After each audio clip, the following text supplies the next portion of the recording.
বিকল্প কোন দরবার কি আছে? আল্লাহ পাকের দরবারের কোন বিকল্প দরবার নাই। যত কিছু আছে সব অস্থায়ী। আল্লাহ যদি আমাকে ক্ষমা নাও করে, আমার কাজ আল্লাহ পাকের দরবারে পড়ে থাকা।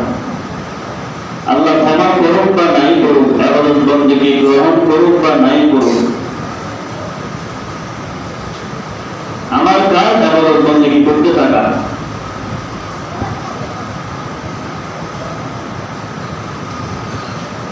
যাই হোক, ওই বুজুর্গ এই ইবাদত বন্দেগীর উপর কি পরিমাণ ধৈর্য ছিল, যে আল্লাহ গ্রহণ না করলেও আমার কাজ তো এটা করতে হবে, বিকল্প কোনো রাস্তা নাই, বিকল্প কোনো পথ খোলা নাই।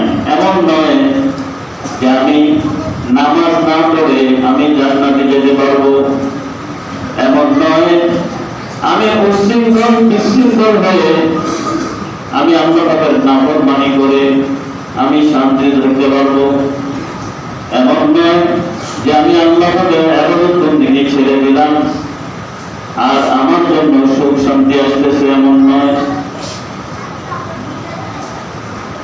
আমি যদি নাজাত পেতে চাই, ইবাদত বন্দেগীর বিকল্প নাই, করতেই হবে।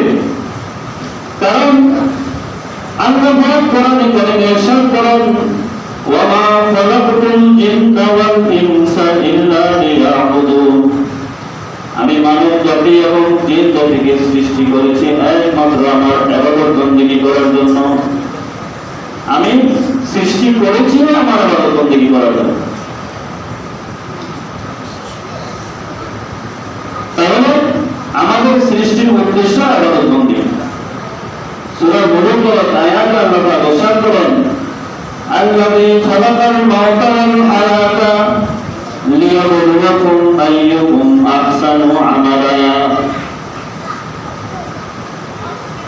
ও আল্লাহ, যিনি তোমাদেরকে হায়াত দিয়েছেন, হায়াত সৃষ্টি করেছেন এবং মৃত্যু দিবেন, তুমি দুনিয়া থেকে চলে যাবা, এই দুইটা জিনিস কেন সৃষ্টি করলেন?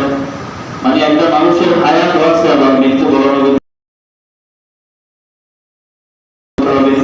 এটা কেন? আল্লাহ বলেন, লিয়াবলুয়াকুম, তোমাদেরকে পরীক্ষা করার জন্য, আইয়ুকুম আহসানু আমালা, কার কাজ, কার আমল, কার কর্মফল কত সুন্দর তা আমি দেখবো। যাচাই বাছাই করার জন্য, দেখার জন্য আমি তোমাদেরকে হায়াত নামক এই টিকিট দিয়েছি দুনিয়ার মধ্যে। আবার তোমার এই হায়াতের একটি সমাপ্তি ঘটবে, এই জন্য যে তোমার কাজ কেমন তুমি করেছ, কাজগুলো কেমন ছিল, কি পরিমাণ ছিল, কোয়ালিটি কেমন ছিল, মান কেমন ছিল, নিয়ত কেমন ছিল, সব যাচাই হবে। সূরা তারিকের মধ্যে আল্লাহ ইরশাদ করেন, ইয়াউমা তুবলাস সারাইর, আল্লাহ বলেন অন্তরের সমস্ত বিষয়গুলো আল্লাহ হাসরের দিন উন্মুক্ত করে দিলেন, সব খুলে দিলেন। কে কে নিয়তে কি কাজ করেছে সব কিছু আল্লাহ উন্মুক্ত করবেন। আমি যে নামাজ পড়লাম, নিয়ম কি ছিল, আমি যে জিকির করলাম কি নিয়তে করলাম, আমি যে মসজিদে আসতেছি কি নিয়তে আসতেছি, অন্তরের সমস্ত খবর সম্পর্কে আল্লাহ পাক জ্ঞাত হয়েছেন, জানেন সবকিছু। আল্লাহ পাক বলেন, ইয়াউমা তুবলাস সারাইর, হাসরের দিন আল্লাহ পাক অন্তরের সমস্ত রহস্যগুলো আল্লাহ পাক উন্মোচন করবেন, অন্তরের সমস্ত রহস্যগুলো আল্লাহ পাক উন্মোচন করে দেবেন। আসলে কে কে নিয়তে কি কাজ করেছে, কার কে নিয়ত ছিল, সব কিছু আল্লাহ পাক খুলে দিবেন, উন্মোচন করবেন, প্রকাশ করে দিবেন। তো ফাঁসে গেছে, প্রশ্ন ফাঁসে গেছে, এরকম ফাঁস করে দিবেন সব, অন্তরের সমস্ত ব্যাগগুলো আল্লাহ পাক উন্মোচন করে দিবেন, ফাঁস করে দিবেন। কে কে নিয়তে নামাজ পড়েছে, কে কোন নিয়তে ওয়াজ নসিহত করেছে, কে কোন নিয়তে মানুষকে দাওয়াত দিয়েছে, সবকিছু আল্লাহ পাক উন্মোচন করবেন, সবকিছু আল্লাহ পাক খুলে দিবেন। তাহলে এখানে এই আয়াত দ্বারা বোঝা যায় ইখলাসের গুরুত্ব কতটুকু বেশি। এমন নয় যে আমি সকলের সঙ্গে এবং আমি গোপনে বসে একবার আল্লাহ পাককে দেখলাম আর আল্লাহ পাকের বরকত দিলেন না, এমন নয়। যাই করি তার ফলাফল আল্লাহ পাক হাসরের দিন আমাদের সামনে উন্মোচন করবেন। কোরআনে কারিমে আল্লাহ পাক ইরশাদ করেন, কেউ যদি যাররা পরিমাণ নেক আমল করে, যাররা পরিমাণ সামান্য অল্প, যাররার ব্যাখ্যার মধ্যে লিখেছে যাররা বলা হয় শীতকালে যে রোদ উঠে, রোদের আলোর মধ্যে যে গুটিনাটি সামান্য স্বল্প স্বল্প কিছু জিনিস দেখা যায়, যেগুলা আলো ছাড়া দেখা যায় না, সাধারণত সূর্যের আলোর ভিতরে কিরণের মধ্যে দেখা যায়। ওই ছোট ছোট জিনিসগুলোকে যাররা বলা হয়। আবার আরেক ব্যাখ্যার মধ্যে আসছে যাররা বলা হয় একটা বালুকে যদি 70 বার করা হয়, এক এক অংশকে যাররা বলা হয়। আল্লাহ পাক বলেন, কোন ব্যক্তি যদি যাররা পরিমাণ নেক আমল করে তাও তার সামনে আল্লাহ পাক উন্মোচন করবেন, পেশ করবেন। আর যদি কোন ব্যক্তি যাররা পরিমাণ গুনাহ করে তাও আল্লাহ পাক তার সামনে পেশ করবেন, উন্মোচন করবেন, প্রকাশ করবেন। কোরআনে কারিমে আল্লাহ পাক ইরশাদ করেন, বান্দা যখন তার আমল তার সামনে পেশ হবে দেখবে, অডিও ভিডিও সব কিছু তার সামনে উন্মোচন হবে, সব কিছু তার সামনে প্রকাশ হবে। তখন বান্দা বলতে থাকে, মানি হাযাল কিতাব লা ইউগাদিরু সাগীরাতান ওয়ালা কাবীরাতান ইল্লা আহসাহা। এটা কেমন কিতাব, কেমন আমলনামা যে আমি গোপনে রাতের আধারে কেউ দুনিয়ার মধ্যে দেখে নাই, আমি গোপনে বসি ছোট একটা গুনাহ করেছি, তাও এই কিতাবের মধ্যে উঠে আসে, দেখা যাচ্ছে সব। আমি অমুক দিন অমুক তারিখে অমুক রাত্রিতে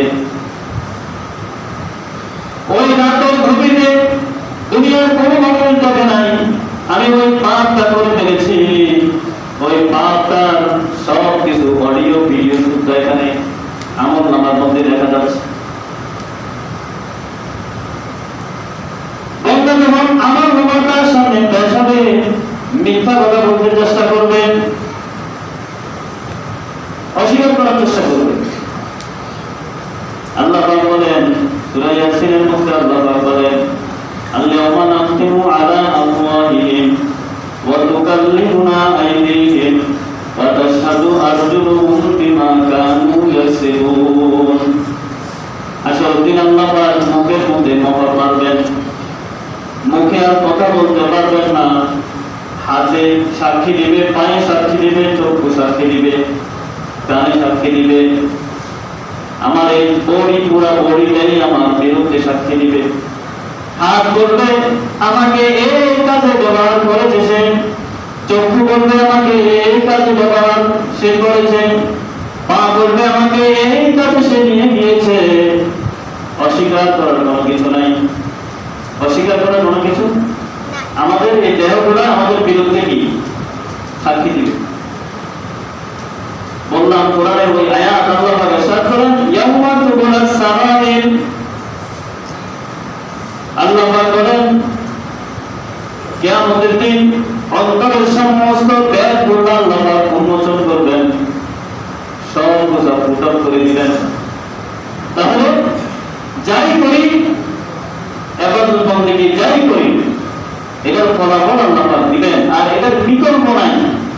আমি আজকে নামাজ পড়লাম, জুমার নামাজ পড়লাম, এরপরে আসর নামাজ পড়লাম না, আমি কি লাভবান না ক্ষতিগ্রস্ত? আমি মনে মনে মনে ভাবতেছি না পড়লে কি হয়েছে, এই যে না পড়লে কি হয়েছে, ক্ষতি আমার হয়েছে। ইবাদত বন্দেগীর বিকল্প নাই। ইবাদত বন্দেগী না করে আমার এই জীবনের উদ্দেশ্য ব্যর্থ। যে আল্লাহ আমাকে সৃষ্টি করেছে ওই আল্লাহ আমাদের জীবনের উদ্দেশ্য বয়ান করেছেন। আল্লাহ পাক বলেছেন তোমাদেরকে সৃষ্টি করেছে ইবাদত করার জন্য, ইবাদত করার জন্য। হাদিসের মধ্যে, মুসলিম শরীফে একটা হাদিসের মধ্যে আল্লাহ রাসূল ইরশাদ করেন, মুমিনের দুই অবস্থা থেকে মুমিন কখনো খালি নয়। একটা হলো সুখের অবস্থা, আরেকটা হলো দুঃখের অবস্থা।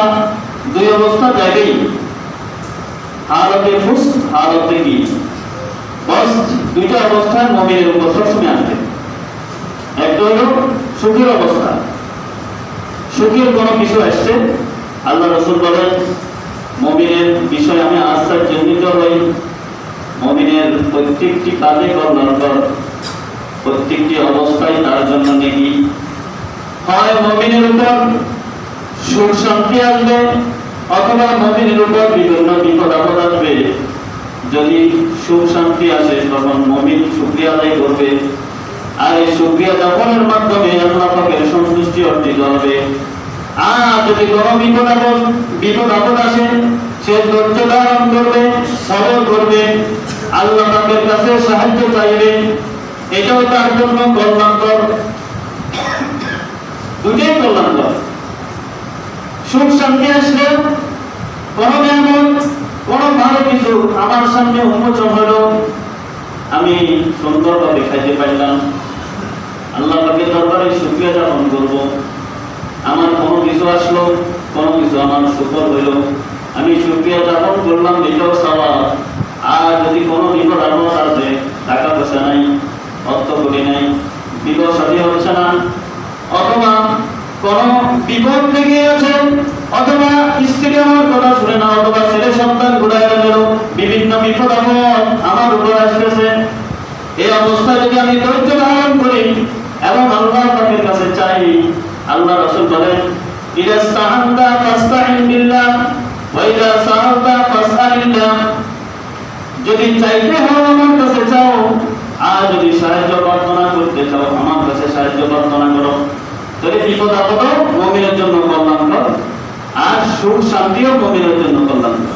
দুই অবস্থা, যে কোনো এই দুই অবস্থা থেকে আমরা কখনো খালি থাকি না। কখনো বিপদ আপদ আসবে, অথবা একটু কি সুখ শান্তি আসবে। দোনো অবস্থায় যদি আমরা পাকের শুকরিয়া জ্ঞাপন করি এবং ধৈর্য ধারণ করি, তাহলে উভয়টাই আমার জন্য কল্যাণকর, উভয় আল্লাহ পাকের রেজামতের জন্য, সন্তুষ্টির জন্য মাধ্যম হয়ে দাঁড়াবে। তাহলে কোরআনে কারিমে আল্লাহ পাক ইরশাদ করেছেন যে মানুষকে সৃষ্টি করেছে আমার ইবাদত বন্দেগী করার জন্য, এটাও ইবাদত। শুকরিয়া জ্ঞাপন করা এবং ধৈর্য ধারণ করা উভয়টাই ইবাদত, উভয়টাই বন্দেগী। কোরআনে কারিমে আল্লাহ পাক শুকরিয়ার ব্যাপারে আল্লাহ পাক ইরশাদ করেন লা ইন শাকারতুম লা আযীদান্নাকুম ওয়া লা ইন কাফারতুম ইন্না আযাবি লাশাদীদ। যদি কোনো বান্দা কোনো নিয়ামত আসার পরে, কোনো সুখ শান্তি আসার পরে যখন যে শুকরিয়া জ্ঞাপন করে, আল্লাহ পাক বলেন তার নিয়ামত আমি বাড়াই দিতে থাকি, বাড়াই দিই। লা ইন শাকারতুম লা আযীদান্নাকুম, কোরআনের ভাষা কেমন? লা আযীদান্নাকুম, এই শব্দের মধ্যে তাকিদের উপর তাকিদ। আরবি ব্যাকরণের দৃষ্টিকোণ থেকে লাম একটা তাকিদ, মানে অবশ্যই, আবার নুন শেষে, অবশ্যই অবশ্যই আমি তার নিয়ামত বাড়াই দিব। যদি নিয়ামত পাওয়ার পরে শুকরিয়া জ্ঞাপন করি, নিয়ামত বাড়াই দিব। আর অন্য আয়াতে আল্লাহ পাক বলেন ওয়াবাশশিরিস সাবিরিন, যারা ধৈর্য ধারণ করবে তাদেরকে আপনি রাসূল আপনি সুসংবাদ দেন, সুসংবাদ দেন। ধৈর্য ধারণ করলেও সওয়াব, আর নিয়ামতের শুকরিয়া জ্ঞাপন করলেও সওয়াব। আল্লাহ পাক আমাদেরকে সবরের একটি অর্থের কথা বললাম, আর সবর আলা তাআ, ইবাদত বন্দেগীর উপর ধৈর্য ধারণ করা। আল্লাহ পাক আমাদেরকে সর্বদাই সর্ব অবস্থায় আল্লাহ পাকের ইবাদত বন্দেগী করার তৌফিক নসিব করুন। সবাই বলি আমিন। ওয়া আখিরু দাওয়ানা আলহামদুলিল্লাহি রাব্বিল আলামিন। যারা সুন্নাত পড়ে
যদি মুসল্লিরা থাকে কালেকশন করে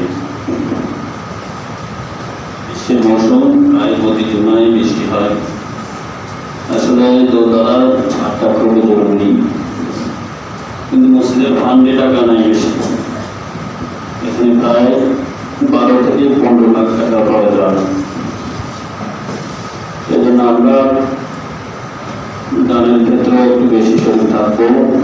আর যদি এমন কোনো ভাই থাকে যে বিশেষ কোনো অনুদান দিবেন, তাদেরকে ইনশাআল্লাহ কাছে আসার জন্য অনুরোধ করছি। মসজিদের ভেতরের কাজটা করে দিলে খুবই ভালো হতো। যে গত জুমায় মসজিদের সামনে গেটের জন্য কালেকশন করছিলাম, অনেক ভাই দেই আমরা, কিছু ভাই নাম লিখেছি আমরা। তো টোটাল আমার কাছে 6,500 টাকা হচ্ছে, 6,500 টাকা হচ্ছে। এখানে প্রায় 50-এর উপরে টাকা। আলহামদুলিল্লাহ, সবাই যদি একটু সহযোগিতা করি, আশা করি ইনশাআল্লাহ গেটের কাজ করে দরিদ্রই অর্ডার পাওয়া যাবে। চাচ্ছিলাম আগামী সপ্তাহ এর মধ্যেই গেটের জন্য অর্ডার দিতে। আমার কথা হয়েছিল কমিটিদের সাথেও যে প্রায় এখানে 50-এর উপরে লাগবে। যারা দেওয়ার ইচ্ছা আছে অল্প অল্প ইনশাআল্লাহ আমরা শরীর থাকি। আল্লাহ পাক সকলকে দান দক্ষিণের ক্ষেত্রে এগিয়ে আসার তৌফিক নসিব করুন। সবাই বলি আমিন।